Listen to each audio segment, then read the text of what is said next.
నమస్కార జై Shri Krishna. Welcome to Somrushi food blogs. Mahashivratri ఈ పర్వదినాన్ని జరుపుకోవడానికి పురాణాలలో ఎన్నో ప్రత్యేకమైన కారణాలు ఉన్నాయండి. అందులో ఒకటి శివపార్వతుల వివాహం. ఆ శివశక్తి కృప మీకు ఎల్లప్పుడూ ఉండాలని కోరుతూ మీ అందరికీ మహాశివరాత్రి శుభాకాంక్షలు.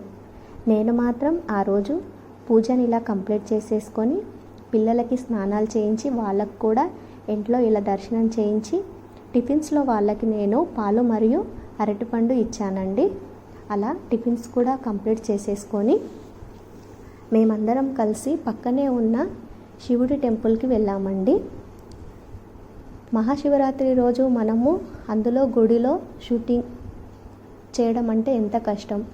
అలా అని పిల్లల కంఫర్టబుల్ని బట్టి నేను కొన్ని మాత్రమే క్యాప్చర్ చేసి మీకు చూపిస్తున్నాను. ఇక్కడున్న టెంపుల్స్ మాత్రం నేను లాంగ్ వీడియోలో మీకు పెడతానండి. తప్పకుండా నా ఛానల్ని సబ్స్క్రైబ్ చేయండి. ఇలా కొద్దిసేపు లైన్లో నించున్నాక దర్శనానికి వచ్చేసామండి. ఆ తర్వాత దర్శనాన్ని కూడా కంప్లీట్ చేసేసుకున్నాము. మిగతా దర్శనాన్ని కూడా ఇలా కంప్లీట్ చేసేసుకున్నాము. ఉపవాసం అనేది ఎప్పుడు కూడా మనము మన శరీరాన్ని దృష్టిలో పెట్టుకొని చేసుకోవాలండి. మనము ఆరోగ్యంగా ఉంటేనే కదా ఏ పూజలైనా సంతోషంగా చేసుకోగలుగుతాము. ఇలా దర్శనాన్ని కంప్లీట్ చేసుకొని ప్రసాదాన్ని కూడా తీసుకొని గుడి పక్కనే ప్రసాదంగా ఇస్తున్న బాంగుని కూడా తీసుకున్నామండి. ఈ బాంగ్ అనేది పాలు మరియు డ్రై ఫ్రూట్స్ తమలపాకులతో చేస్తారండి.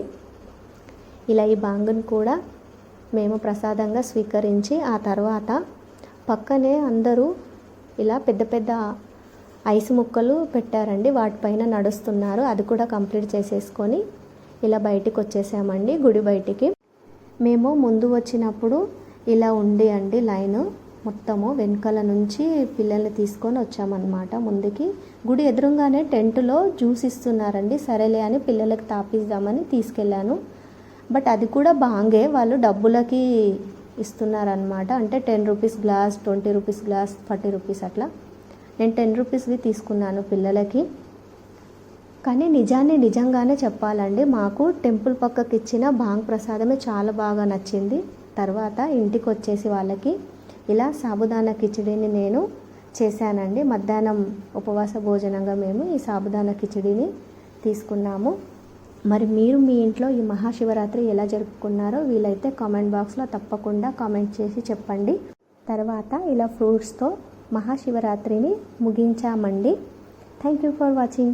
Like, share, comment, subscribe Somrushi food blogs.